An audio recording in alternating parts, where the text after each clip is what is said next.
કહી શકાય કે દિવસે ને દિવસે અમદાવાદમાં ગુનાખોરી અને લુખ્ખા તત્વોનું પ્રમાણ વધતું જઈ રહ્યું છે। બિલકુલ ચિંતાનો વિષય છે। દિવસે ને દિવસે આ પ્રકારની ગંભીર ઘટનાઓ વધતી જઈ રહી છે। રામોલ રિંગ રોડ પર ટોલનાકા પાસે આવેલા ઇન્ડિયન ઓઇલના પેટ્રોલ પંપના કર્મચારીઓએ ગ્રાહક વચ્ચે બોલાચાલી થતા બંને વચ્ચે મારામારી થઈ હતી। ત્યારબાદ તે ઝઘડો પેટ્રોલ પંપના માલિક પાસે ગયો।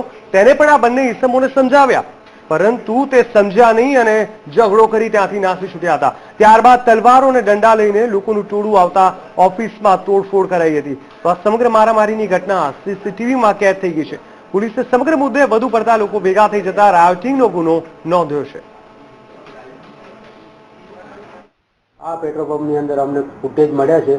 ફૂટેજમાં મોઢે રૂમાલ બાંધેલા છે, પણ એક બુલેટ જે નંબર પ્લેટ વગરનું છે એના આધારે અમે આગળની તપાસ ચાલુ કરશું ને બુલેટના એન્જિન નંબર, ચેસિસ નંબરથી માલિક સુધી પહોંચી અને પછી માલિકને લાવ્યા પછી એની સાથે બીજા કોણ કોણ હતા આવી રીતની આગળ તપાસ ચાલુ કરે, ફોનમાં વાત કરે છે।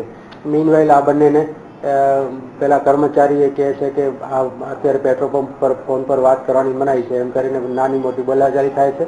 તો આ કર્મચારી એના શેઠ હેમેન્દ્રભાઈ પાસે લઈ જાય છે આ બંને જણને, અને ત્યાં પણ નાની મોટી બોલાચાલી થાય છે। તો આ લોકો બુલેટ મૂકી અને જતા રહે છે ત્યારે, અને એકાદ કલાક રહી અને ફરીથી મોઢે રૂમાલ બાંધી અને तलवार અને धोखा લઈ અને पेट्रोल पंप पर हुमलो करे। हमारे यहाँ जो कस्टमर आए थे उनसे रिक्वेस्ट की, फोन पे बात कर रहे थे, उनसे रिक्वेस्ट की कि थोड़ा साइड में जाके बात करें, तो वह थोड़ी मगजमारी करने लगे और हमारे वर्करों से थोड़ी मगजमारी की और उसके बाद थोड़ी हाथापाई की और उसके बाद वो लोग चले गए और उसके बाद चले गए थोड़ा शांत।